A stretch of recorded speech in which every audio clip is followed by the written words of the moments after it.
কাকজানত অতি উলহ মালহেৰে প্ৰথম বাৰ্ষিক কৰম সন্মিলন উদযাপন।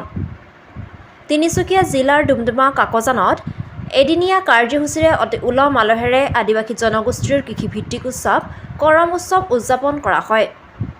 আদিবাসী জনগোষ্ঠীৰ লোকসকলে পালন কৰা উৎসৱৰ ভিতৰত অন্যতম উৎসৱ হৈছে কৰম উৎসৱ। কাকজানত কৰম উৎসৱৰ লগত সংগতি ৰাখি পতাকা উত্তোলন, স্মৃতি তৰ্পণ, গছপুলি ৰোপণৰ লগতে ছাত্ৰ-ছাত্ৰীসকলৰ মাজত বিভিন্ন প্ৰতিযোগিতা অনুষ্ঠিত কৰা হয়।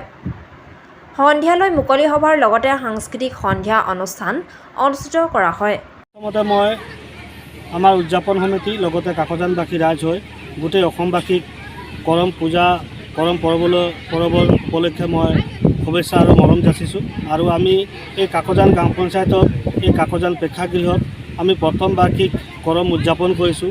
আৰু লগতে গোটেই আমাৰ এই ওচৰৰ বাগানেই হওক বা গাঁও হওক চবৰে সহযোগিতাত আমি আজি এই কৰম পাতিবলৈ আগবাঢ়িছোঁ। আৰু মই ভাবোঁ আমি 2008 চনৰ পৰা আমাৰ এই কাকজান গাঁৱত আমি কৰম উদযাপন কৰিবলৈ চিন্তা চৰ্চা কৰি আছিলোঁ। আৰু এই বছৰ আমি সকলোৱে ওলাই অহাৰ কাৰণে মই সকলোকে ধন্যবাদ জনাইছোঁ। আৰু আমি এই সকলোৰে সহযোগিতাত আজি এই কৰম উদযাপন আমি আজি কৰিছোঁ উলহ মালহেৰে।